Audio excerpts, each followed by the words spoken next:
जय हिंद दोस्तों, मैं Suman Patel lead mathematics YouTube channel पर आपका स्वागत करता हूं। आज है दिनांक 1 मई 2021।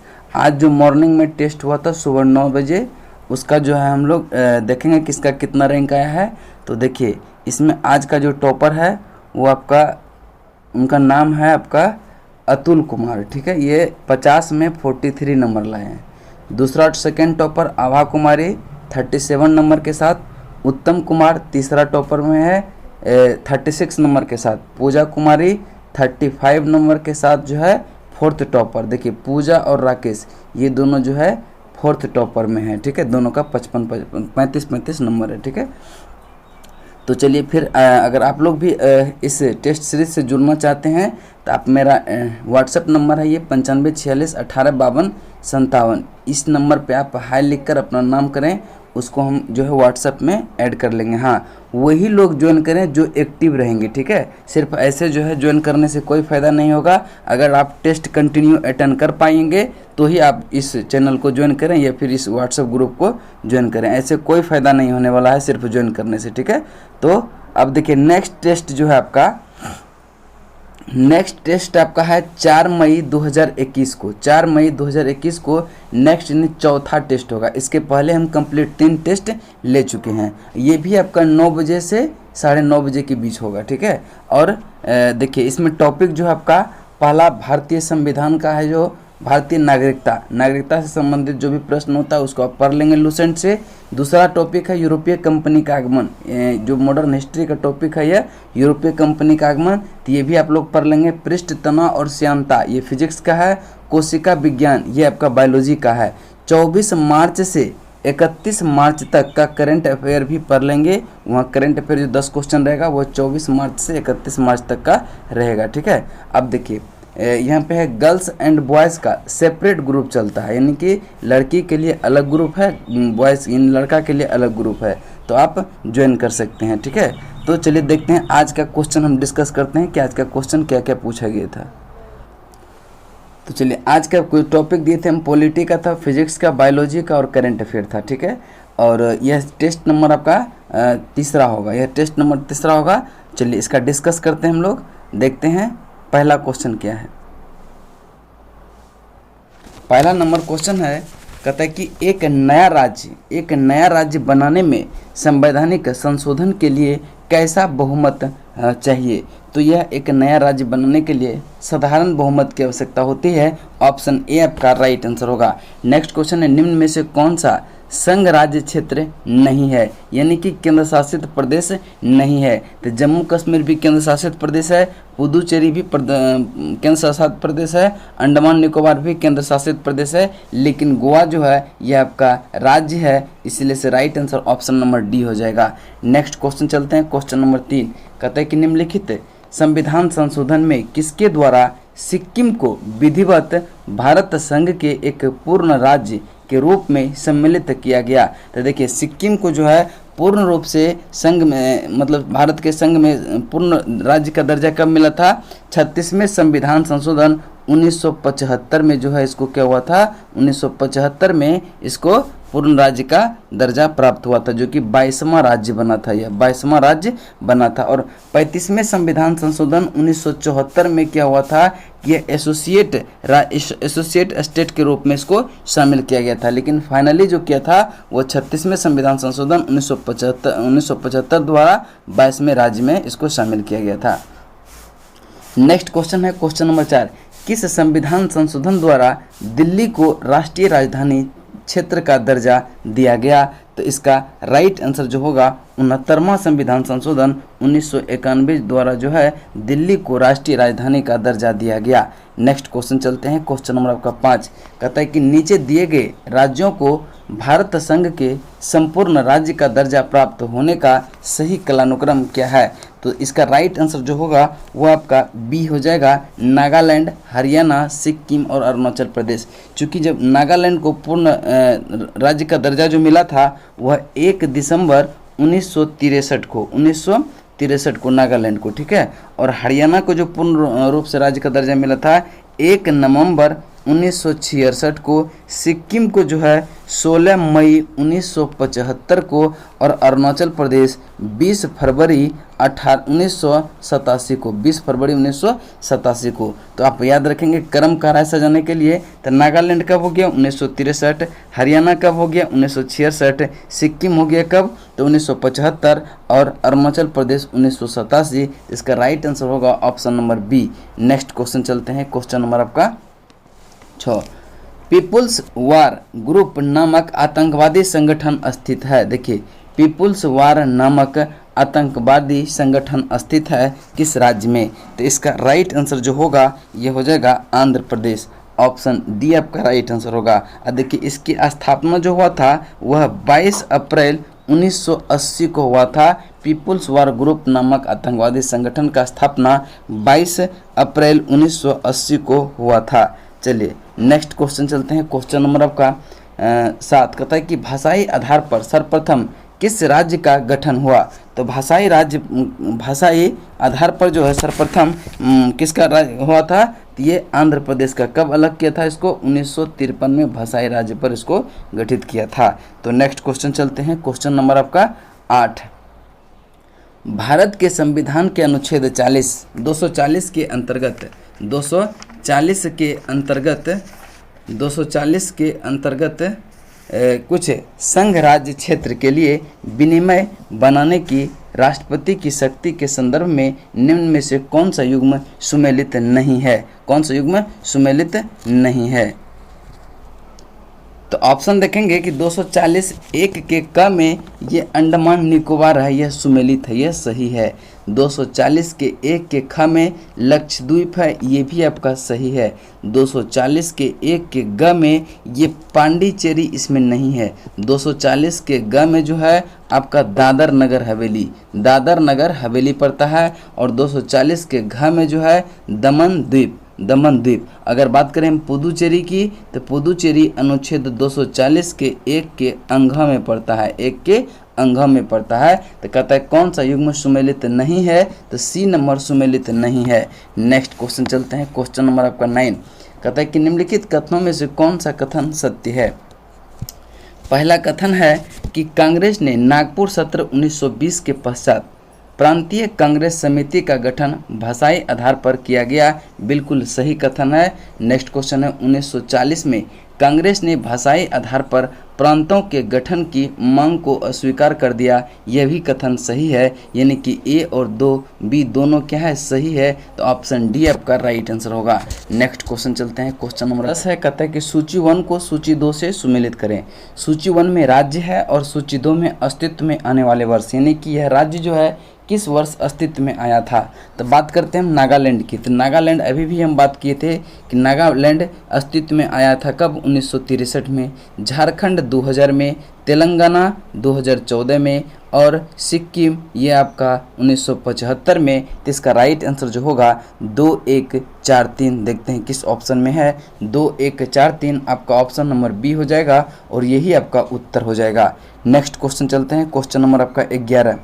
संविधान का भाग 16 संबंधित है किससे? संविधान का भाग 16 संबंधित है किससे? इसका राइट आंसर होगा ऑप्शन नंबर डी, कुछ वर्गों के लिए विशेष उपबंध। ऑप्शन डी आपका सही आंसर होगा। नेक्स्ट क्वेश्चन चलते हैं, क्वेश्चन नंबर आपका 12। क्वेश्चन नंबर 12 है, सूची 1 को सूची 2 से मिलन करें। सूची 1 और सूची 2। तो देखिए, सूची 1 में जो है भाग दिया है, सूची 2 में उससे संबंधित मतलब क्या उपबंध उसमें किया गया है। तो देखिए, भाग 15 में क्या है? तो भाग 15 में आप लोग जानते हैं कि निर्वाचन है, और भाग 16 में जो है वह क्या है? तो कुछ वर्गों के संबंध में विशेष उपबंध जो है वह भाग 16 में है। और भाग 17 में क्या है आपका? राजभाषा। भाग 17 में राजभाषा, और भाग 18 में है आपात उपबंध। तो इसका राइट आंसर 4321 हो जाएगा। 4321 इसका राइट आंसर। देखते हैं किस में है? 4321 ऑप्शन बी राइट आंसर होगा। नेक्स्ट क्वेश्चन चलते हैं, क्वेश्चन नंबर आपका 13। हमारे संविधान के किस भाग में 3 सोपानों में पंचायतें बनाने की परिकल्पना है। यानी कि सिंपल सी बात रखें कि अगर पंचायतें से संबंधित हो जाएगा तो वो भाग 9 में हो जाएगा, भाग 9। और भाग 10 में क्या है, तो भाग 10 में है अनुसूचित जाति एवं अनुसूचित जनजाति क्षेत्र का प्रावधान जो है भाग 10 में है। और भाग 11 में संघ एवं राज्यों के बीच संबंध, भाग 12 में क्या है, वित्त, संपत्ति, संविदा और बाद, ये भाग 12 में है। यह सबको भी आप ध्यान में रखेंगे। नेक्स्ट क्वेश्चन चलते हैं कि भारतीय नागरिक के मूल कर्तव्यों का विवरण संविधान के किस भाग में दिया गया, तो इसका राइट आंसर होगा मूल कर्तव्य की बात करें तो ये भाग 4 के क में। और भाग 4 में अगर पूछे तो भाग 4 में नीति निर्देशक तत्व, भाग 4 में नीति निर्देशक तत्व। और भाग 1 में क्या है, संघ और उसका राज्य क्षेत्र जो कि भाग 1 में है। और भाग 2 में क्या है कि नागरिकता, भाग 2 में नागरिकता। नेक्स्ट क्वेश्चन चलते हैं, क्वेश्चन नंबर आपका 15। भारत के संविधान का भाग 8 डैश से संबंधित है, तो भारतीय संविधान के भाग 8 में जो है केंद्र शासित प्रदेश यानी केंद्र शासित प्रदेशों से संबंधित है। ऑप्शन आपका सी राइट आंसर होगा। नेक्स्ट क्वेश्चन है कि संघीय कार्यपालिका की व्याख्या संविधान के किस भाग में की गई है। संघीय कार्यपालिका की व्याख्या संविधान के किस भाग में किया गया है, ये भाग 5 में किया गया है, संघ सरकार के। अब देखेंगे कि भाग 4 में क्या किया गया है, तो भाग 4 में भी हम बताए थे नीति निर्देशक तत्व। और भाग 3 में क्या है, मौलिक अधिकार, भाग 3 में मौलिक अधिकार। और भाग 2 में नागरिकता, भाग 2 में नागरिकता। नेक्स्ट क्वेश्चन चलते हैं, क्वेश्चन नंबर आपका 17 कहता है कि भारतीय संविधान कितने भागों में विभाजित है, तो भारतीय संविधान जो है वह 22 भागों में विभाजित है, यानी कि आपका 22 आंसर ऑप्शन नंबर बी हो जाएगा। नेक्स्ट क्वेश्चन चलते हैं, क्वेश्चन नंबर आपका 18। क्वेश्चन नंबर 18 को ध्यान से पढ़ेंगे। कहता है कि निम्नलिखित में से कौन एक सुमेलित नहीं है, निम्नलिखित में से कौन एक सुमेलित नहीं है, तो आप देखेंगे पहला है कि नागरिकता भाग 2 में है, नागरिकता भाग 2 में है, यह कथन बिल्कुल सही है। मौलिक अधिकार संविधान के भाग 3 में है, ये भी कथन सही है। मौलिक कर्तव्य, ये मौलिक कर्तव्य 6 के ए में नहीं है, यह 4 के ए में है। मौलिक कर्तव्य 4 के ए में है। और डी में है राज्य, यह संविधान का भाग 6 में है, ये बिल्कुल सही है। यानी कि ए, बी और डी सही है। कहता है कौन सा सुमेलित नहीं है, तो सुमेलित आपका 3 नंबर नहीं है कि मौलिक कर्तव्य 6 के ए में नहीं 4 के ए में है, 4 के ए में है। नेक्स्ट क्वेश्चन चलते हैं, क्वेश्चन नंबर आपका 19। भारतीय संविधान का कौन सा भाग और अध्याय संघ और राज्य के बीच विधायी संबंध के बारे में है, विधायी संबंध के बारे में है, तो इसका राइट आंसर होगा भाग 11 और अध्याय 1। भाग 11 और अध्याय 1 आपका ऑप्शन ए आपका राइट आंसर होगा। नेक्स्ट क्वेश्चन चलते हैं, क्वेश्चन नंबर आपका 20। कहता है कि अब देखिए यहाँ से साइंस का क्वेश्चन आ जा रहा है, ठीक है। तो आप देखेंगे कह रहा है कि अमीबा विभंजन द्वारा जनन करता है, यह कथन बिल्कुल सही है। सभी एक कोशिकीय जीव अलैंगिक विधियों से जनन करता है, यह कथन भी सही है। और अमीबा भी क्या है, एक कोशिकीय जीव है जो विखंडन द्वारा अपना जनन करता है, तो कथन और कारण दोनों सही है। और ये जो है ए का जो है आर सही स्पष्टीकरण भी कर रहा है, इसका मतलब ऑप्शन ए आपका सही आंसर हो जाएगा। नेक्स्ट क्वेश्चन चलते हैं, क्वेश्चन नंबर आपका 21। कहता है कि गर्म रुधिर वाला जंतु वे होते हैं जो अपने शरीर के तापक्रम को वातावरण के शरीर के तापक्रम को क्या करता है, तो गर्म रुधिर वाले कौन सा होता है, जो हमेशा एक समान अपना तापमान बनाए रखता है, यानी कि ऑप्शन सी आपका राइट आंसर होगा। अब देखिए जैसे कि इसमें पक्षी आता है और स्तनधारी, ये सब किस में आता है कि गर्म रुधिर वाले जंतु हैं, ठीक है। चलिए नेक्स्ट क्वेश्चन चलते हैं, क्वेश्चन नंबर आपका 22। निम्नलिखित में से कौन सा एक वास्तविक मीन यानी मछली है, तो इसका राइट आंसर जो हो जाएगा कैटफिश, ये मछली है। कैटफिश क्या है, मछली है। अब देखिए स्टारफिश की अगर हम बात करें तो रजत मीन की अगर बात करें तो ये जो है छोटा पंखहीन कीट है। रजत मित्र क्या है? छोटा पंखहीन कीट है। और क्रेफिश यह एक करे खोखले वाला जानवर है जिसको क्रेफिश कहते हैं, इसको क्रेफिश कहते हैं। ठीक है, तो इसका राइट आंसर कैटफिश क्या है? वास्तविक मछली है। नेक्स्ट क्वेश्चन है निम्नलिखित में से कौन सा मछली नहीं है? अब देखिए इसमें कह रहा है कौन सा मछली नहीं है, तो आप देखेंगे कि स्टार फिश जो है मछली नहीं है। देखिए कुछ नाम जो है ना वो मछली का टाइप का है लेकिन वो मछली नहीं है। अब देखेंगे जैसे साप फिश ये सब मछली है, पाइप फिश भी मछली है, गिटार फिश भी मछली है। इसमें कह रहा है कि कौन सा मछली नहीं है, तो स्टार फिश मछली नहीं है। देखिए और कुछ कुछ जो मछली के टाइप का नाम है लेकिन वो मछली नहीं है उसको हम बता दे रहे हैं। तो आप देखिए एक जेली फिश आता है, ये मछली नहीं है, जेली फिश मछली नहीं है। स्टार फिश ये भी मछली नहीं है। सिल्वर फिश ये भी आपका मछली नहीं है। कैटल फिश ये भी आपका मछली नहीं है। हेग फिश ये भी आपका मछली नहीं है। रेजर फिश ये भी आपका मछली नहीं है। और क्राई फिश ये भी आपका मछली नहीं है। ये सब मछली नहीं है। तो आप देखिए एक को याद कर लीजिए कि कौन सा मछली नहीं है, बाकी जो आ गया वो है। ठीक है, तो एक बार और बता देते हैं कि जेली फिश मछली नहीं है, स्टार फिश भी मछली नहीं है, silver fish, cuttle fish, hag fish, razor fish और क्राई फिश ये सब मछली की श्रेणी में नहीं आता है। चलिए नेक्स्ट क्वेश्चन चलते हैं। क्वेश्चन नंबर आपका 24 कहता है कि व्हेल निम्न वर्गों में से किस वर्ग का प्राणी है? व्हेल जो है किस वर्ग का प्राणी है? तो ये स्तनपायी प्राणी है। ऑप्शन बी आपका राइट आंसर होगा। ऑप्शन बी आपका राइट आंसर होगा। एक चीज़ और ध्यान में रखिएगा कि ब्लू व्हेल जो है पृथ्वी पर पाया जाने वाला सबसे बड़ा स्तनपायी जीव है। सबसे बड़ा स्तनपायी जीव है जिसकी लंबाई 33 मीटर से भी अधिक होती है और वजन जो है 180 मीट्रिक टन से भी अधिक होती है। नेक्स्ट क्वेश्चन चलते हैं। उड़ने वाला स्तनपायी, उड़ने वाला स्तनपायी कौन सा है? तो ये चमगादड़ आपका राइट आंसर होगा। Option number D, option D. Next question चलते हैं। क्वेश्चन नंबर आपका 26 कहता है कि निम्नलिखित जंतुओं पर विचार कीजिए। समुद्री गाय, समुद्री घोड़ा और समुद्री सिंह उपरोक्त में से कौन सा स्तनधारी है? तो समुद्री गाय और समुद्री सिंह ये दोनों क्या है? स्तनधारी है। तो इसका राइट आंसर 1 और 3 ऑप्शन बी आपका राइट आंसर होगा। ऑप्शन बी आपका राइट आंसर होगा। जबकि समुद्री घोड़ा क्या है? ये कशेरुकी मछली है। समुद्री घोड़ा कशेरुकी मछली है। नेक्स्ट क्वेश्चन चलते हैं। क्वेश्चन नंबर आपका 27 कहता है कि निरीशंस प्राणी कौन सा है? निरीशंस प्राणी कौन सा है? तो इसका राइट आंसर होगा ऑटर। अब ऑटर समझ रहे हैं किसको कहता है? देखिए उदबिलाव होता है ना, उदबिलाव का ही नाम ऑटर है। ठीक है, तो उदबिलाव क्या है? निरीशंस प्राणी है। तो ऑप्शन सी आपका राइट आंसर होगा।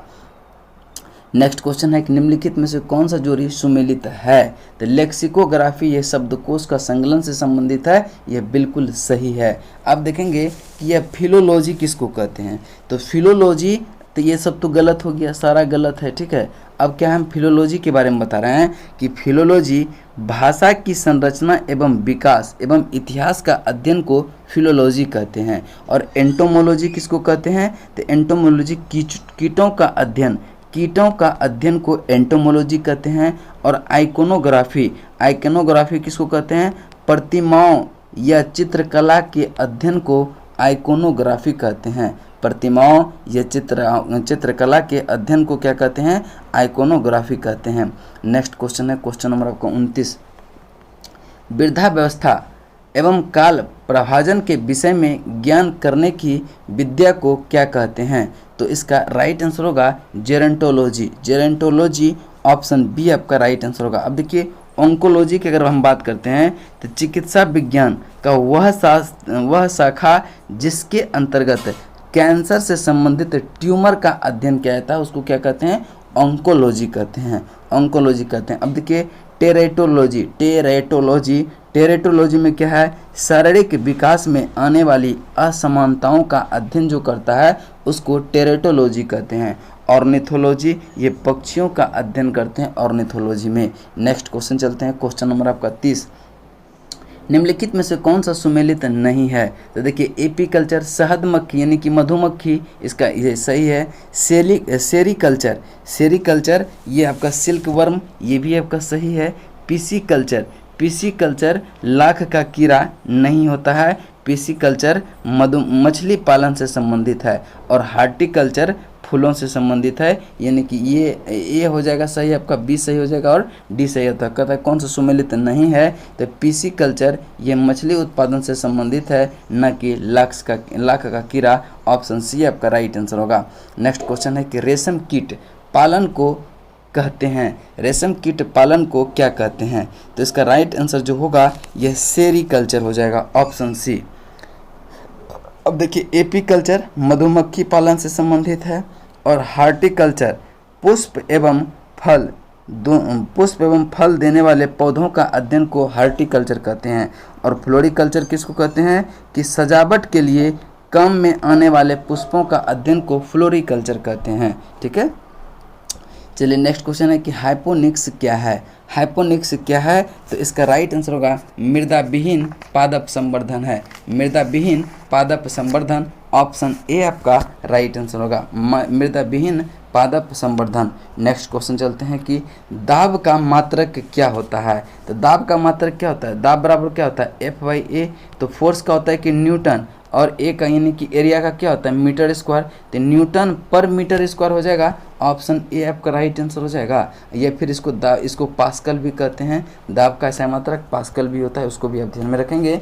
नेक्स्ट क्वेश्चन है कि बैरोमीटर का पाठ्यांक जब धीरे धीरे नीचे गिरता है तो क्या होता है, तो जब धीरे धीरे नीचे गिरेगा तो वर्षा होने की संभावना होगा। ऑप्शन बी आपका राइट आंसर होगा। और दिन साफ होने की संभावना कब होता है, जब बैरोमीटर का पाठ्यांक जो है धीरे धीरे ऊपर की ओर चढ़ता है तो मौसम साफ होने की संभावना होता है। और आंधी तूफान आने की संभावना कब होती है, जब बैरोमीटर का पाठ्यांक अचानक से नीचे गिरता है तो आंधी आने की संभावना होती है।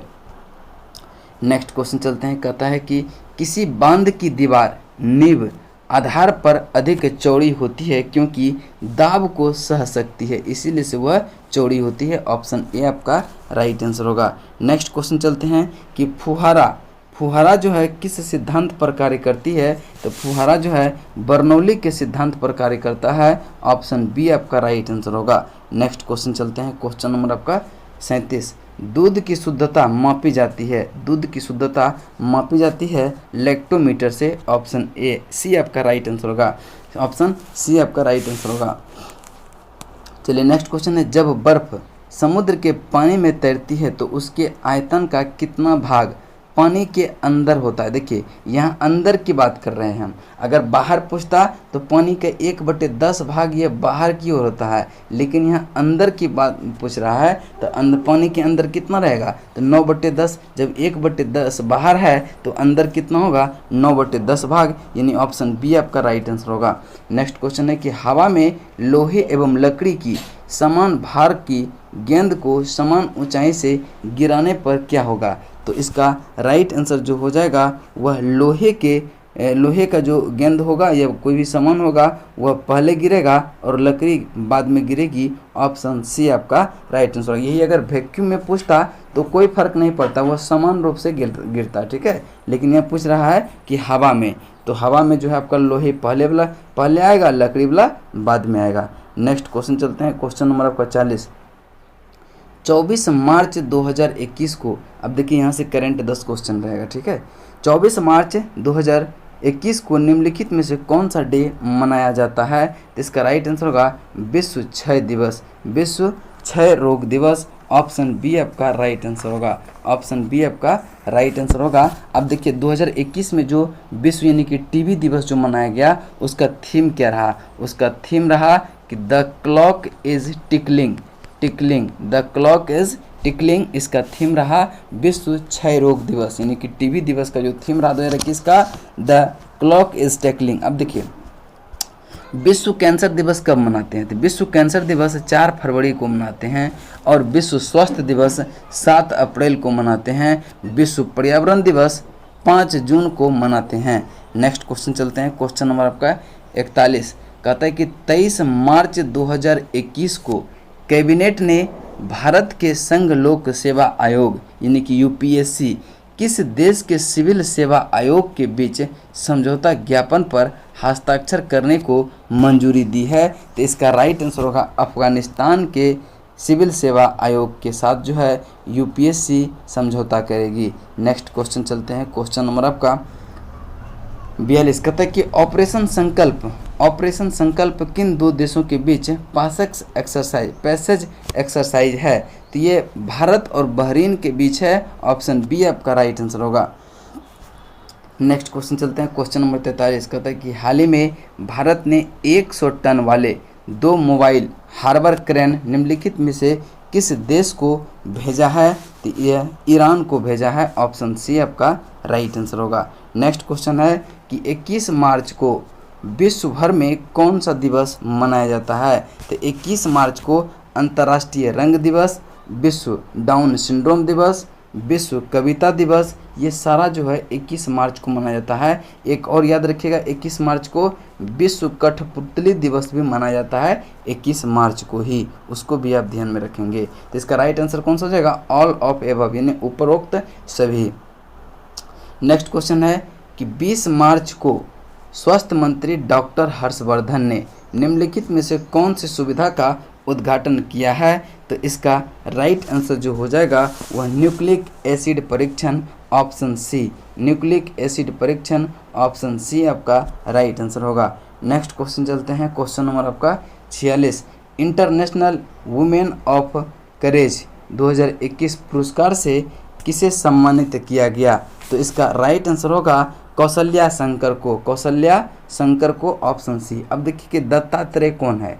ये आरएसएस के अभी महासचिव हैं। अभी जस्ट में इसको मार्च में ही जो है आरएसएस का महासचिव नियुक्त किया है दत्तात्रेय होसाबले को। अब कंगना रनौत ये 67वां राष्ट्रीय फिल्म फेयर पुरस्कार के तहत सर्वश्रेष्ठ अभिनेत्री का अवार्ड जो मिला है यह कंगना रनौत को मिला है। और विराट चंद्रा ये जो है अफ्रीका के जो सबसे ऊंची पर्वत चोटी है किलिमंजारो पर चढ़ाई करने वाला विश्व का सबसे कम उम्र का युवा बना कौन? विराट चंद्रा, इसको भी आप ध्यान में रखेंगे। नेक्स्ट क्वेश्चन है कि किसने वॉयस चैट्स 2.0 फीचर लॉन्च किया है? तो किसने किया है? टेलीग्राम ने किया है। ऑप्शन सी आपका राइट आंसर होगा। नेक्स्ट क्वेश्चन चलते हैं। क्वेश्चन नंबर आपका 48 है। सिवक थॉर्न वृक्षारोपण कार्यक्रम किस राज्य में शुरू हुआ था? तो इसका राइट आंसर जो हो जाएगा Himachal Pradesh, option C. Himachal Pradesh, option C. Next question चलते हैं। क्वेश्चन नंबर आपका 49 कहता है कि ऑस्कर के लिए नामांकित होने वाले पहले मुस्लिम अभिनेता कौन बने? पहले मुस्लिम अभिनेता कौन बने? ये रिज अहमद बने हैं। ऑप्शन बी आपका राइट आंसर होगा। नेक्स्ट क्वेश्चन है 50 कहता है कि हाल ही में चर्चा में रहा केन बेतवा लिंक परियोजना के लिए उत्तर प्रदेश ने किस राज्य के साथ समझौता किया? तो ये जो है मध्य प्रदेश के साथ समझौता किया है। ऑप्शन ए आपका राइट आंसर होगा। तो यहाँ तक आपका सेट नंबर 3 का पूरा डिस्कशन हो चुका। अब नेक्स्ट फिर जो है हम लोग 4 मई को सेट नंबर 4 का डिस्कस करेंगे। ठीक है, चलिए तब तक के लिए जय हिंद, जय भारत।